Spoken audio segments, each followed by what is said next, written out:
राहुल सांकृत्यायन जी की पुस्तक वोल्गा से गंगा के पिछले एपिसोड में हम इसकी चौथी कहानी पुरुहूत में अब तक जान चुके हैं कि रोचना को उसके ग्राम पहुंचाने पर पुरुहूत की मुलाकात रोचना के बाबा से होती है और इस बदलते जमाने को लेकर बाबा के पास बहुत सारी शिकायतें होती है, जिसमें सबसे पहली शिकायत होती है तांबे के इस्तेमाल को लेकर और उससे बनने वाले हथियारों को लेकर।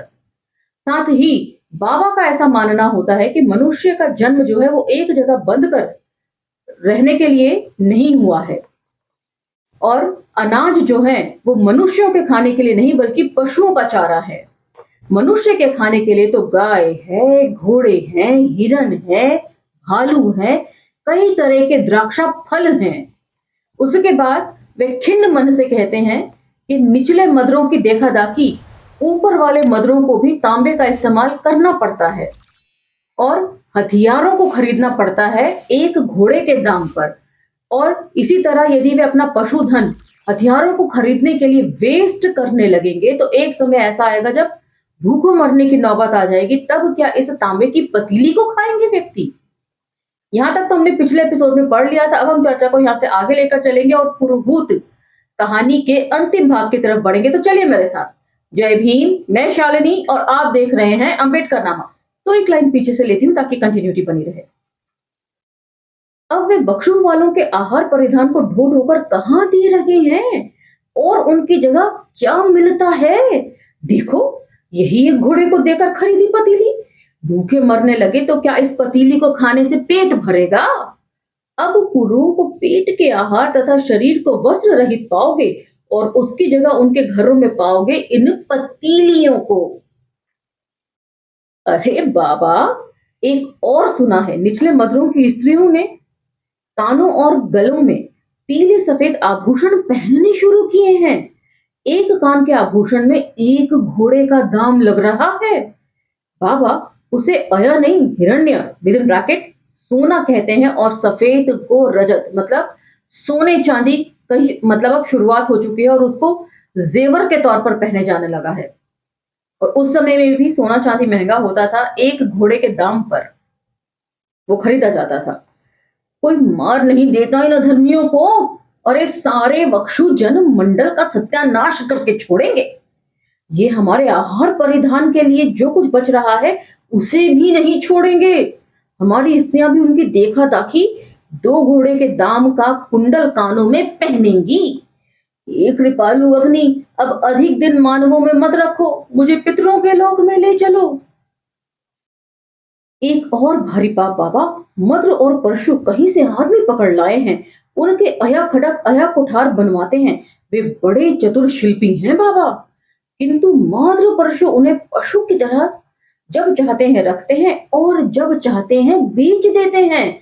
तो यहाँ से दास प्रथा की शुरुआत मानी गई इस कहानी के हिसाब से यदि सोचे तो। खेती का काम, कंबल बुनने का काम और क्या क्या दूसरे काम ये लोग इन्हीं को पकड़कर रखे गए लोगों से करवाते हैं जिन्हें वे दास कहते हैं। मनुष्य का खरीदना बेचना, हम तो आहार परिधान का बेचना ये भी बुरा मानते थे, किंतु हमारे पूर्वज पितरों को ये आशा नहीं थी कि ये मद्र लंक इतने नीचे गिर जाएंगे। अब अंगुली सड़ने लगे तो उसकी दवा है काट फेंकना, नहीं तो सारा शरीर सड़ जाएगा। इन मद्रों परशुओं को बख्शु तट पर रहने देना पाप है पुत्र। मैं अब ज्यादा दिन तक देखने के लिए नहीं रहूंगा।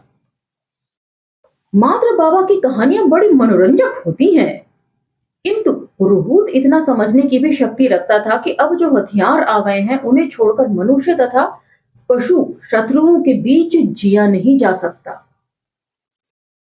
तीसरे दिन जब वह विदा होने लगा तो वृद्ध ने उसके ललाट और भ्रू को चूमकर आशीर्वाद दिया, मतलब माथा चूमकर उसे विदा किया।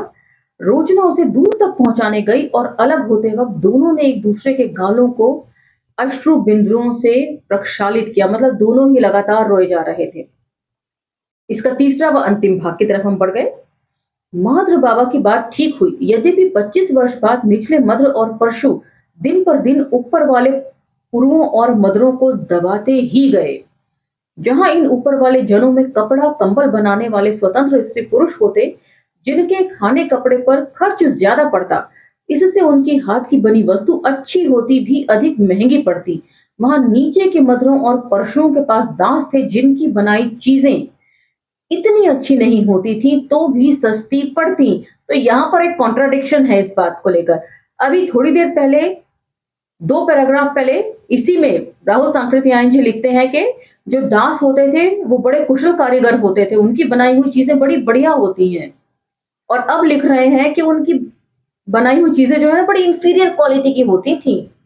ऊपर वाले लोग जो है वो बढ़िया बनाते थे, जबकि पुरु और मद्र बाबा जो है वो ऊपर के ग्राम के व्यक्ति दिखाए हैं और वो दासों के बेहतरीन शिल्पी होने की बात कह रहे हैं। तो कहना पड़ेगा मुझे कि राहुल सांकृत्यायन जी किसी भी पुस्तक के लेखन को लेकर ये कभी नहीं भूले कि उनका असली नाम केदारनाथ पाणे है। मैंने इनकी और भी पुस्तकें पढ़ी हैं, कुछ का पाठन तो अंबेडकर नामा से किया है मैंने, प्लेलिस्ट में चेक कीजिएगा। जब वहां के व्यापारी इन सस्ती चीजों को बाहर के देशों में ऊंट या घोड़े पर लाकर ले जाते तो बहुत बिकती। ऊपरी जनों को भी अब तांबे की वस्तुएं अधिकाधिक संख्या में जरूरी थी। एक तो हर साल वे कुछ ना कुछ सस्ती होती जाती थी, दूसरे मिट्टी काट की चीजों से वे चिरस्थायी होती थी। तो मतलब यहाँ पे अगर किसी चीज का प्रोडक्शन ज्यादा होगा तो जाहिर सी बात है उसका दाम कम होगा। इन्फ्लेमेशन की बात भी यहाँ पर आती है, इन्फ्लेशन। वहां 25 साल पहले तांबे की पतीली एक आध घरों में दिखाई पड़ती, वहां अब उससे बिरले ही घर खाली थे। सोने चांदी का भी रिवाज बढ़ने लगा था और इन सब के बदले इन जनों को आहार, कंबल, चमड़ा, घोड़े या गायें बेचनी पड़ती, जिससे उनकी अवस्था गिरती जा रही थी। ऊपर के जनों के कुछ लोगों ने भी सीधे व्यापार करने की कोशिश की, क्योंकि उन्हें संदेह होने लगा था कि उनको नीचे के पड़ोसी ठग रहे हैं। अब इनको लगा कि चीजें जो ये लोग बेच रहे हैं ऊपर के गांव वालों को, वो इतनी महंगी नहीं है, उनसे जबरदस्ती वसूला जा रहा है इतना दाम। लेकिन बख्शू के नीचे जाने का रास्ता उन्हीं की जन्मभूमि से होकर था, जिसे मद्र खोलना नहीं चाहते थे। कई बार इनको लेकर छोटे मोटे झगड़े भी हुए। कितनी ही बार उत्तर मद्रों और पुरुओं ने बाहर के देशों में जाने के लिए एक दूसरे रास्ते निकालने चाहे, किंतु वे सफल नहीं हुए। नीचे ऊपर के जनों के इस संघर्ष में एक खास बात यह थी कि वहां नीचे वाले आपस में मेल नहीं रखते थे, वहां ऊपर वाले जन मिलकर आक्रमण प्रत्याक्रमण कर सकते थे। मतलब ऊपर वाले जो है वो आपस में मेल मिलाप से रहते थे और जो नीचे के जन थे मद्र और परशु, वो हमेशा आपस में भी उनकी लड़ाइयां रहती थी और ऊपर के ग्राम से भी लड़ाइयां रहती थी। इन युद्धों में अपनी वीरता और बुद्धिमानी के कारण पुरुहूत अपने जन का प्रिय हो गया था और 30 साल की छोटी आयु में पुरुजन ने उसे अपना महापितर चुन लिया था। महापितर यानी कि मुखिया चुन लिया था। पुरोहित को साफ दिख रहा था कि यदि मद्रों के इस व्यापारिक अन्याय को रोका नहीं गया तो ऊपरी जनों के लिए कोई आशा नहीं। तांबे का प्रचार कम होने की जगह दिन प्रतिदिन बढ़ता जा रहा था। हथियार, बर्तन और आभूषण के लिए ही नहीं, वह तो लोग विनिमय के लिए मनोमांस या कंबल ले जाने की जगह तांबे की तलवार या छुरी ले जाना पसंद करते थे। तो मतलब अब आदान प्रदान जो है वो हथियारों के रूप में होने लगा था। तांबे के हथियार ले जाया करते थे और उससे चीजों की खरीद फरोख्त होती थी पैसों की जगह और जानवरों की जगह। मतलब अब जानवरों का चलन कम हो गया था और हथियारों का चलन बढ़ने लगा था। पुरोहित ने अपने जन की बैठक के सामने अपने दुखों का कारण इन नीचे के जनों का व्यापारिक अन्याय बतलाया। सभी सहमत थे कि मार्ग कंटक मदरों को हटाए बिना वे उसके हाथ की कठपुतली बन जाएंगे। शायद वे दिन भी आए जबकि वे उनके दासों जैसे हो जाएं। पूर्व और उत्तर मद्र के महापितरों की इकट्ठा बैठक में भी लोग इसी निष्कर्ष पर पहुंचे। दोनों जनों ने मिलकर युद्ध संचालन के लिए पुरोहित को अपना एक सम्मिलित सेनापति चुना और उसे इंद्र की उपाधि दी। इस प्रकार पुरोहित प्रथम इंद्र था।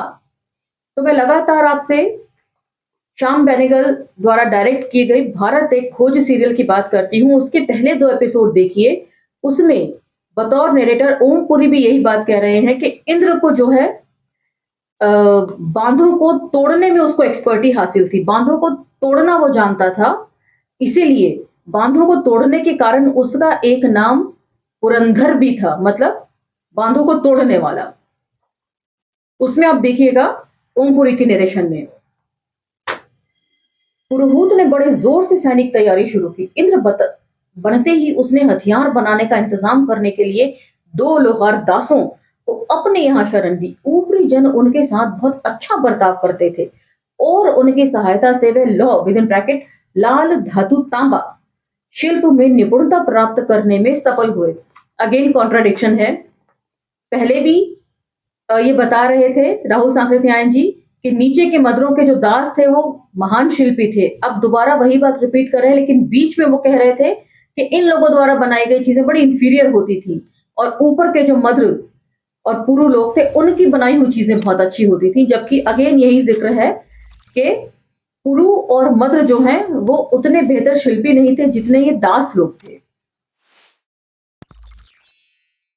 इस प्रकार मद्रों और पुरुओं में कितने ही लौह शिल्पी तैयार हो गए। अपने लोहार दासों को लौटा देने के लिए पड़ोसियों ने जबान ही नहीं बल्कि शस्त्र का भी इस्तेमाल करना चाहा, किंतु निचले जनों में बनियापन के साथ साथ योद्धा के पराक्रम की भी कमी आ गई थी। तो यहाँ पर पता नहीं राहुल सांकृत्यायन जी क्या कहना चाहते हैं इस बनियापन को लेकर। बनियों को अपने से इंफीरियर मानकर उन्होंने ये बात लिखी, ऐसा लग रहा है। लड़ाई में सफल न होने पर उन्होंने तांबा देना बंद कर दिया, किंतु उन्हें जल्दी ही मालूम हो गया कि इससे उनका व्यापार ही चौपट हो जाएगा। मद्र पुरु तो पिछले समय की खरीदी पतीलियों तथा दूसरे बर्तनों से अपने शस्त्र तैयार करने में एक पीढ़ी के लिए स्वतंत्र थे। आखिर इंद्र और उनके दोनों जनों ने मद्र परशुओं को मिटा डालने का संकल्प किया। पुरोहित ने स्वयं भी लोहार का काम सीखा और उसके सुझाव के अनुसार खड़ग भाले तथा बाण फल में कई सुधार हुए। उसने चतुर बलिष्ठ भटों की छातियों को चोट से बचाने के लिए कितने ही तांबे के वक्षु त्राण बनवाए। इंद्र ने तय किया कि पहले सिर्फ एक शत्रु को लिया जाए और इसके लिए उसने परशुओं को चुना। तो यहाँ इंद्र और परशु का जिक्र आ रहा है और आगे जाके हो सकता है इन्हीं परशुओं में परशुराम का भी उत्पत्ति हुई हो, इसी तरीके से जिस तरीके से इंद्र की हुई है। पुरोहित को इंद्र बन के तौर पर अब प्रोजेक्ट किया जा रहा है। जाड़ों में परशु अधिक संख्या में व्यापार के लिए बाहर चले जाते थे। इंद्र ने इसी समय को सबसे अच्छा समझा। उत्तर मद्र और पुरु के योद्धाओं को उसने युद्ध कौशल सिखलाया। यद्यपि परशुओं और मद्रों की शत्रुता चिर से चली आती थी, किंतु उनको क्या पता था कि इस तरह अचानक उनके ऊपर उनके शत्रु ऐसा घातक आक्रमण करेंगे जिसके कारण वक्षु उपत्यका से उनका नाम तक मिट जाएगा। इंद्र ने स्वयं अपने नेतृत्व में चुने हुए मद्र और पुरु योद्धाओं के साथ आक्रमण किया।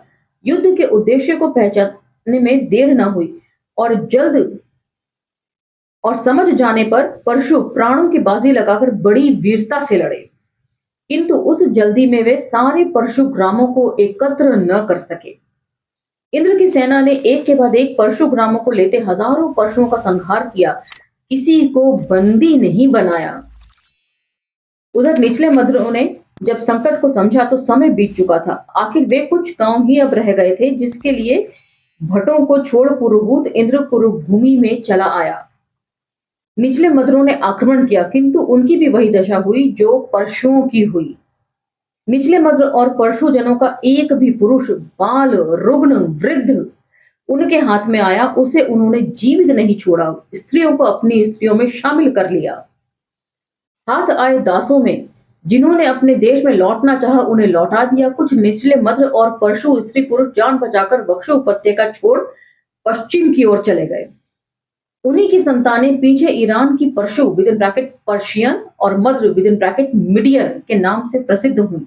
उनके पूर्वजों पर इंद्र के नेतृत्व में जो अत्याचार हुआ था उसे वे भूल नहीं सकते थे, इसलिए ईरानी इंद्र को अपना सबसे जबरदस्त शत्रु मानने लगे।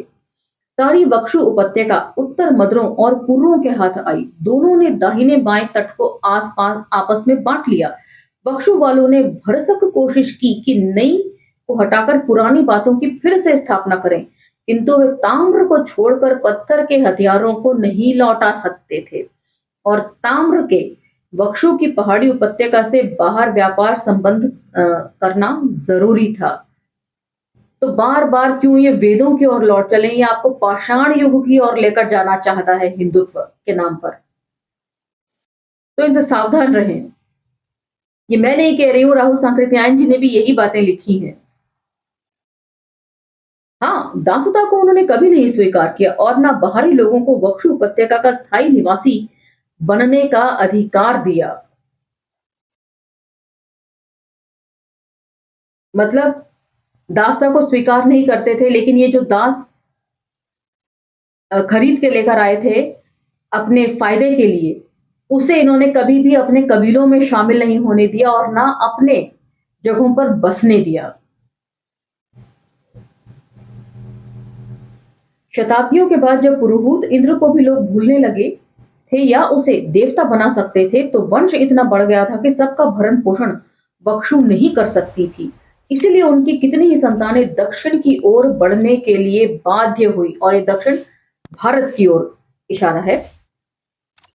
अब से पहले एक जन दूसरे से स्वतंत्र रहता था। महापितर के प्रधानता होने पर भी वह सब कुछ जन पर निर्भर करता, किंतु बक्षु तट के अंतिम संघर्ष में कई जनों के एक सेनापति इंद्र को जन्म दिया। इसके नीचे फुटनोट 1 है, वो मैं पढ़ देती हूँ। आज से 180 पीढ़ी पहले के आर्य जनों की कहानी। इन्हीं जनों में से कुछ की संतानें अब भारत की ओर प्रस्थान करने वाली थी। उस समय कृषि और तांबे का प्रयोग होने लगा था। आर्य दासता को स्वीकृत कर उसे फिर से विस्मृत करना चाहते थे। तो अपनी ही बातों में काफी सारे कॉन्ट्रडिक्शन राहुल सांकृत्यायन जी ने लिखे हैं। एक जगह पर वो कह रहे हैं कि वो दासता को स्वीकार नहीं करना चाहते थे और दोबारा से रिवाइव भी करना चाहते थे। तो पता नहीं वो क्या कहना चाह रहे थे। एक साथ इतनी सारी फिलॉसफीज को एक ही बुक में डालने से शायद ये कंफ्यूजन हो जाती होगी, या फिर राहुल सांकृत्यायन जी ने ये जानबूझकर किया है। ये सब कुछ आप मुझे कमेंट सेक्शन में बताएंगे। यदि वीडियोस पसंद आती हैं तो लाइक शेयर सब्सक्राइब करना ना भूलें, और असहमतियों का भी स्वागत है।